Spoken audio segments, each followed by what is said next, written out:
Hi, welcome to another edition of Hey Coach. I am your host, John Messina, and here I got a very special guest, not a regular guest, but a special guest, Fred Almeida. Welcome, Fred.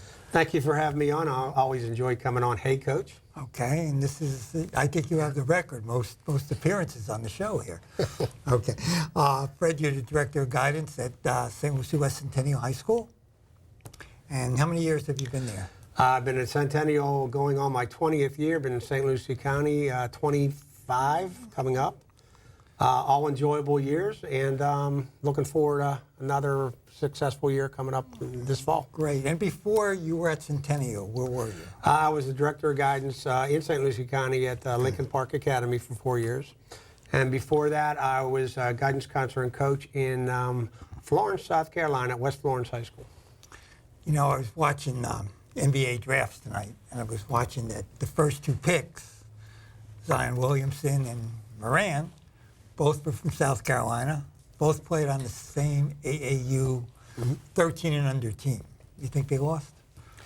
Well, I'll tell you what, they're both going to make some money, that's for sure. And the Murat kid pretty much came out of nowhere. Yeah. He was really just kind of shot up in the NCAA tournament throughout the year. Everybody noticed him. So they're both going to make more money than we are tonight, than we've ever made. I'm very disappointed with that. But our shows, we're going to do two shows. One's going to be on for parents and for students about what's the best way to get into college, what's the best way to try to apply for scholarships, which are not that easy anymore, okay? As a junior, let's start with a junior year, what should you be doing? Well, if any parent thinks that their child's Division I, Division II, where you get athletic scholarships, right, they really need to start coming into their 9th grade year. I know we're talking junior year. But, you know, your academics for the clearinghouse starts in the 9th grade. Explain the clearinghouse. The clearinghouse is a way that the NCAA, if you receive money on Division I or Division II, college offers you a scholarship in any sport. It could be football, basketball, baseball. You have softball. You have some of the minor sports, tennis, that you have to academically not only get into the college where you want to go, but successfully have the academic standards. Every high school in St. Lucie County is registered with the NCAA Clearinghouse. That is also the eligibility center, meaning that your transcripts, when you're a junior and a senior, get sent to Indianapolis, that's where it's located, and they will start making sure that you not only have the SAT, ACT score, but the proper core subjects to go on visits, and then ultimately your senior year to accept a scholarship if you receive one. The difference between scholarships in Division I, Division II, and then you have Division III and NAIA. Well, Division I, in most cases, we were talking about baseball. Baseball in Division I has 11.5 scholarships that they can give out, over 30 players. And every one of the 30 players need to have a piece of that scholarship.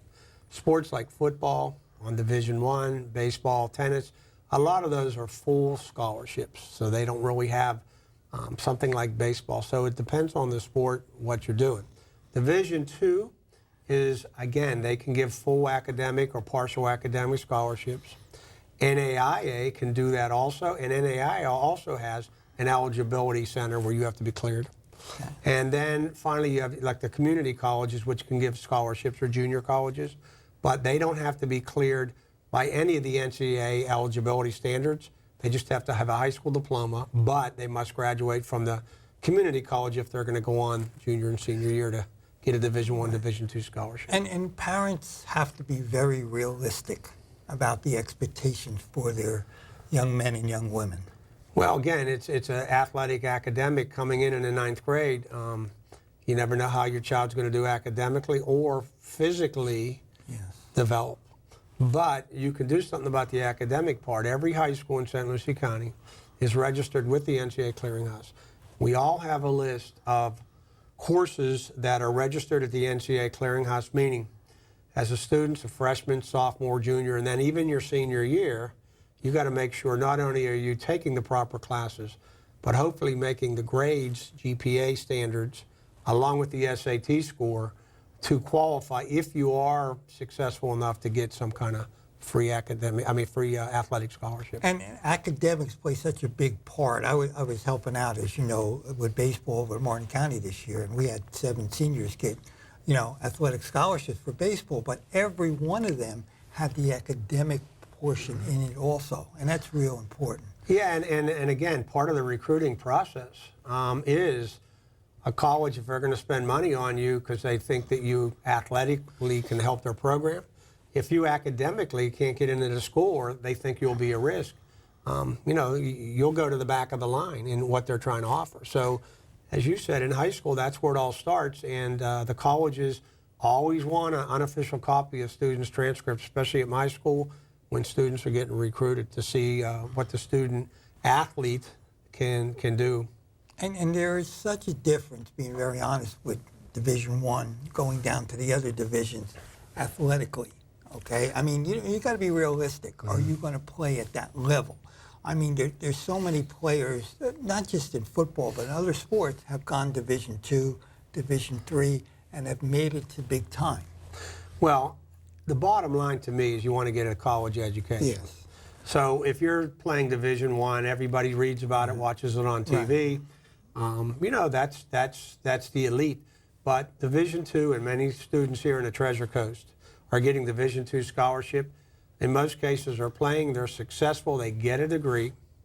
They can go on, have a successful life. Most people, I think it's 2% of everybody that plays college athletics, get a chance. 2% of a lot of people go to the pros, and that doesn't mean that you have a long career. Could be 1 year. Could be 1 year. Could be just a tryout. But again, ultimately getting the degree helps. We have a lot of kids that get NAIA scholarships. They do give a reduced amount.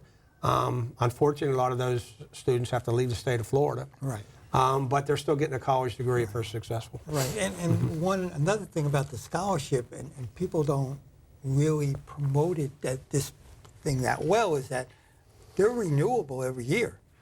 You get a new coach in, he might go up to you and say, well, son, you just don't fit our program. And that's, we're going to talk about the transfer portal in a minute. But for parents and for students out there, your scholarship is renewable every year. And academically, what I think a lot of parents don't understand is that when you're signing the dotted line for a scholarship, it's like a job.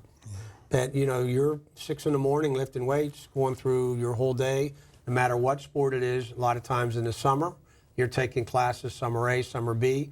Some sports you never even get to come home for Thanksgiving, Christmas, because your sport's in season.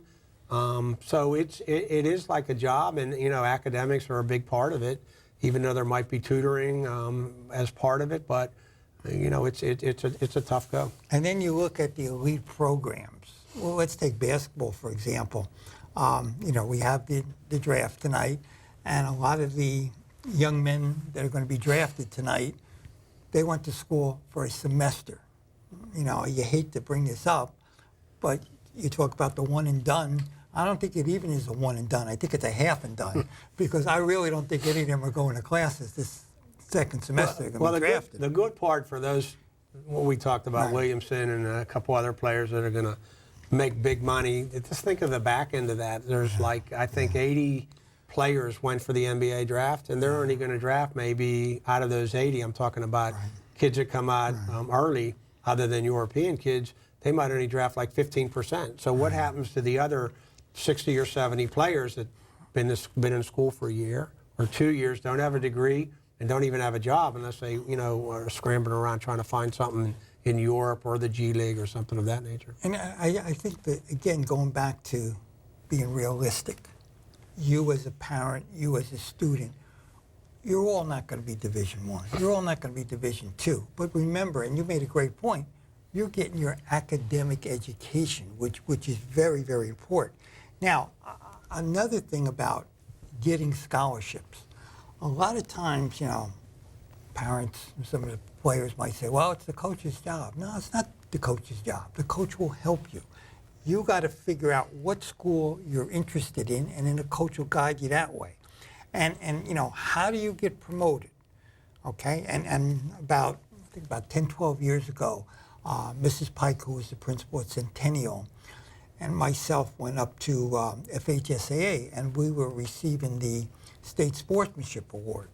And Billy Donovan, who was the coach at Florida at that time, now the coach of Oklahoma City Thunder, was the guest speaker. And he talked. There was a lot of parents there because there was a lot of student-athlete recipients there. And parents were asking him questions about scholarships. And he said, wait a minute, you got to understand that every Division I, every Division school, on their coaching staff, they have a coach whose job is they're going to go find you, okay? You know, your coach can promote you. And you know, one thing they said is don't ever try to push statistics on a college coach. We don't care about that. Now, Fred, over the years, when we have worked together for many years, and we have had many college coaches come in from all over, from Nick Saban to the Miami coaches, the Notre Dame coaches. When they came to see yourself as guidance director, myself as athletic director, they never once asked us, what are that young man or that young woman's stats?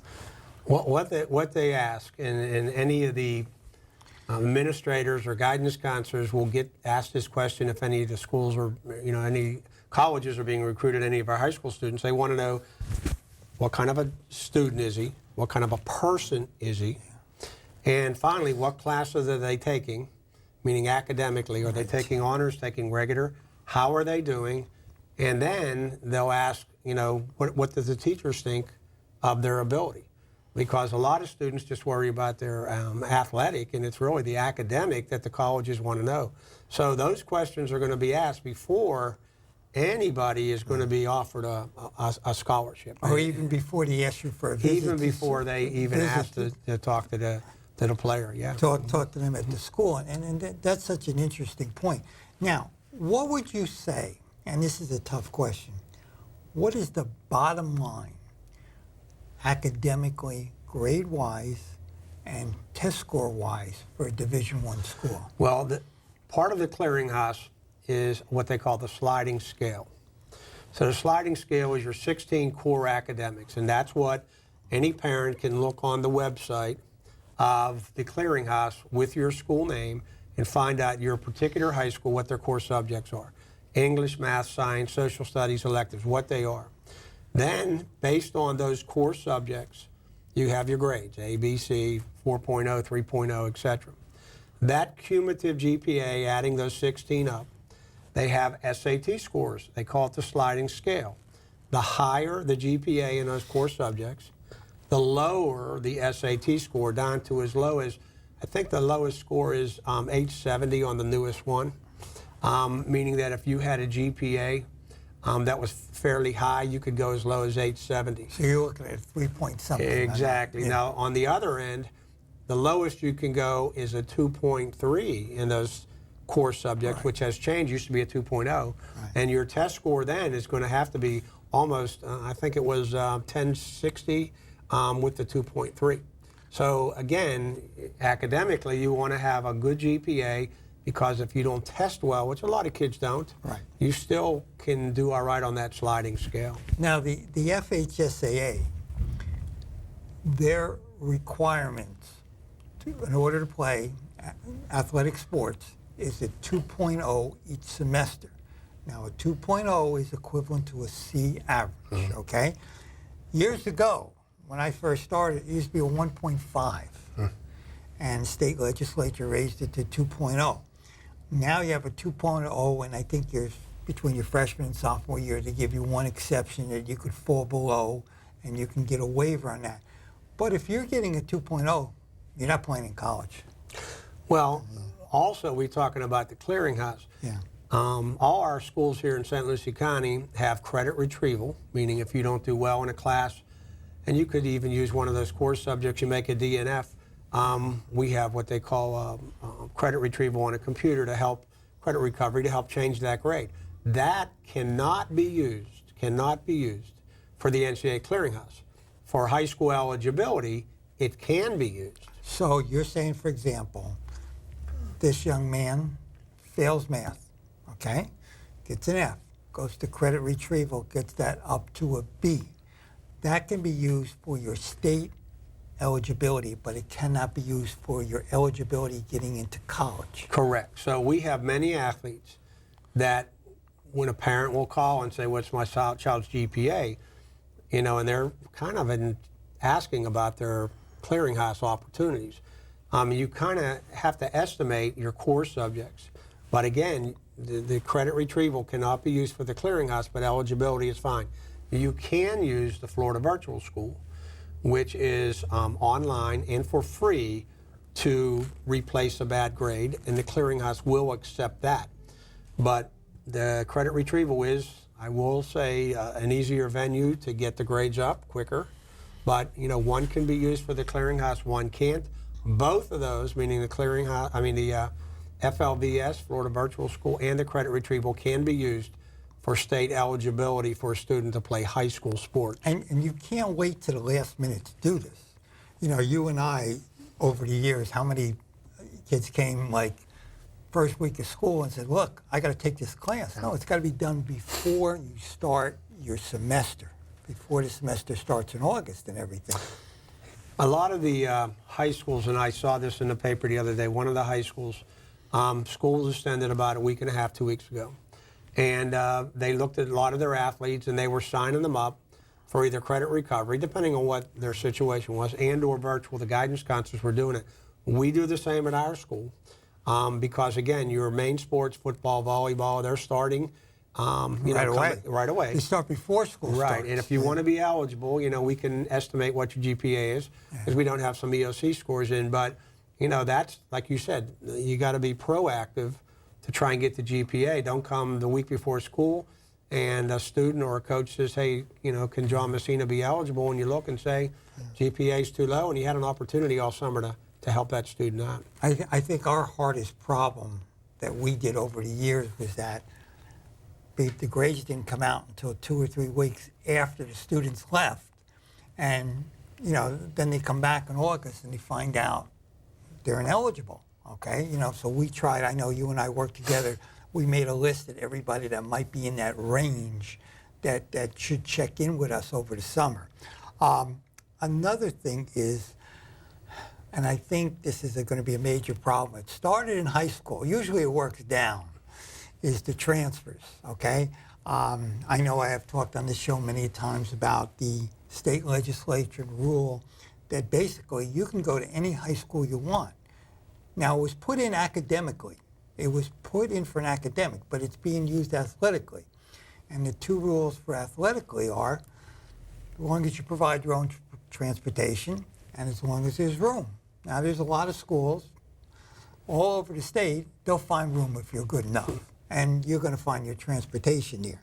But now, this has trended upward to the colleges. I think the number that I saw was 600 and something transfers just in all divisions of football. Now, the rule is, and you and I were talking about it in the car coming over, in football, in men and women's basketball, in baseball, and in men and women's soccer, you have to sit out a year. And we'll talk about there's a way of getting around that. In all the other sports, you can transfer immediately. And to me, I don't understand this. It should be something for every single sport. So if I'm playing golf at Oklahoma State, which is really good, next year I don't like it, I can go to Oklahoma next year and play automatically. Now, the NCAA has set up, and they must have a whole unit, they must have a whole building now, something called the transfer portal. Can you go over that? Well, again, let's go to the transfer first. In the high school, like you said, it usually flip-flops between the two. Yeah. In high school, if a student transfers in, and again, I'm not going to go into the whole transfer system in St. Lucie County, but if a student transfers from one school to another, the academics follow you. Right. So that's one thing parents have to understand, that your academics at one school, when you go to the new school, whether you're eligible or not depends on what you took at the other school. And your discipline follows you, too. And your discipline follows you. Plus the fact that, school to school has, some kind of changes in classes and programs and what have you. So on the high school side, I would warn parents, make sure you check and see what your child's doing academically before you want to move them athletically, because in most cases they think they're going to get Division I scholarships, and sometimes academically they're deficient.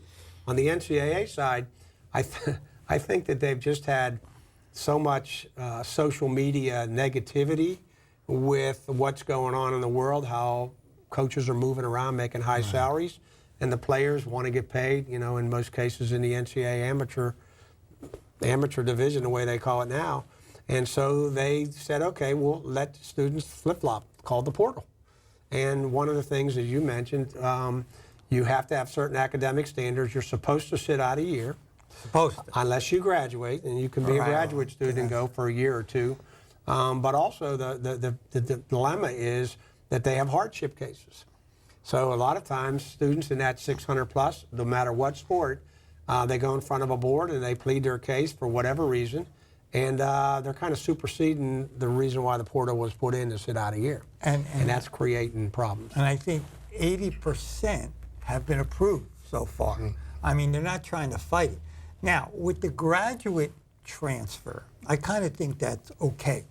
Say you have a young man, played football, but he feels he's not ready for the pros, or not ready yet. Now, what this means, you have to have graduated, but you have to have a year of eligibility left. Now, how does that happen? Well, a lot of these athletes, they have more than 4 years that they're in school, okay? Some of them, now, they might only be in school for 4 years, but 4 years they're eligible to play sports. They might be redshirted, which means they're on the team, they practice, but they never played in any games. And now the NCAA, and this is where I kind of lost it a little bit, got confused, I think you have to play in more than 1/3 of your games. Now, a lot of times injuries, you know, like that quarterback for Central Florida, great quarterback, is going to get an extra year because he's been hurt. But there was a quarterback for Eastern Washington, okay? Played in 4 games, played in 5 games, excuse me. But he got hurt the rest of the year. Now the team plays a 12-game schedule. Well, they said you couldn't transfer. He wanted to go to Division I after coming out of Eastern Washington. They told him he couldn't transfer. He said, wait a minute. We went all the way to Division II playoffs. We played 16 games, which wasn't at 33%. So they're finding ways of getting out of it. And it's like, you know, I wonder if all the big schools now have one coach on the transfer wires now. Well, we're talking a lot of times on football, because that's where the visibility of the portal comes in. But, you know, there's sports like softball on the Division I level They transfer. that they can transfer, and they don't have to sit out a year. They can go into the portal. So they've used that NCAA portal as kind of a way to, instead of recruiting, you just kind of sit back and take maybe somebody that's disgruntled or not getting a lot of playing time, but could help your program. And it's a simpler way to get well fast. See, but you used a great word, disgruntled. I mean, if we want to take that down to high school, we can have a young man that's disgruntled with his playing time, so he can go to another school right away and play. And I remember I was on a committee that we met with the state legislature, and we told them, this is not free agency like the pros. This is going to happen, and they didn't believe us, and it's happening. I think I told you this story that, you know, when I was down in Miami, you know, before baseball season started, I was down visiting some friends, and I was looking in the paper there, and they were talking about their best players, and they listed all the teams in Dade County, and they had a certain section on transfers, and it was as big as the other 2 sections. And you know, people are using this as a way to get out and transfer. Well, on the state level, that as you said before, when this came down, I think this is the 2nd year of it. On this, it was put in on an academic bill. Yes. And the athletic part was the back part of the bill. And a lot of people on the academic side said, okay, just let it go. And the athletic side is causing the headaches. But again, with the clearinghouse, eligibility, playing time, it's a slippery slope when you start moving around in schools. And a lot of coaches, as you mentioned before, that want to see how a student's doing academically, and they see that they've been in 3 schools in 4 years.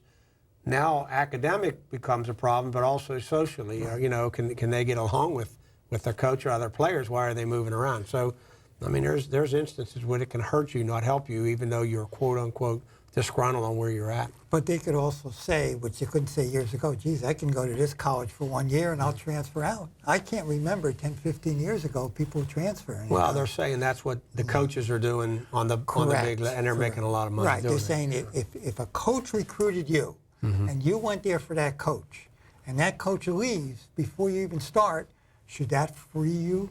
Right. Should that let you transfer? What do you think, and we got a few minutes left with our first show here, the big changes over the years in high school sports have been for you? Have you ever seen that? Well, the biggest change is that that most players are specific to one sport. Correct. I mean, you don't know how many times you have a really good athlete, a football player that's a baseball pitcher.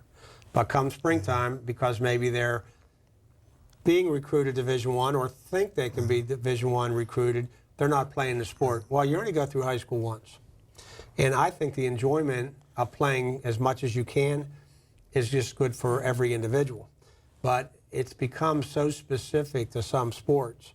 And I know at our school, and I've been here 20 years, I've seen many athletes in the early years of the school that would play 2, 3 sports. Yes. And do really well on it, and had a good time, helped the whole athletic, program in both sports or other sports. And now it's like, you don't want to beg anybody to come up, but this student could be play another sport, and they don't want to do it. They want to be specific to their sport.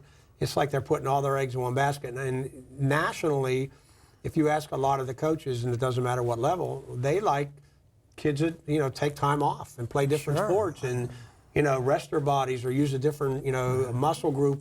Baseball's so different than football, and they encourage it. But when a parent says and a child says, "I'm going to be a football player," or "I'm going to be a baseball player," and that's all they want to do, unfortunately, it's hard to change your mind. And I think the length of the seasons, which is much, much longer than when we started way back when. I mean, football now you start in the spring, you go all summer.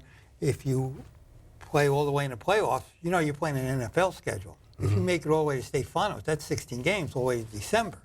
And I was just up at the baseball tournament up in Fort Myers, and there was nobody there.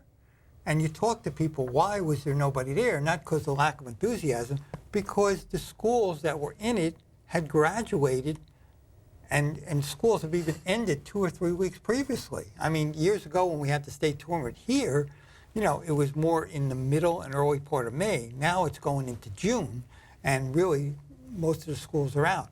Well, that ends part 1 of our show here today, Fred, and I really appreciate it and hope parents got a lot of your words of wisdom. And we'll see everybody on part 2 of Hey Coach.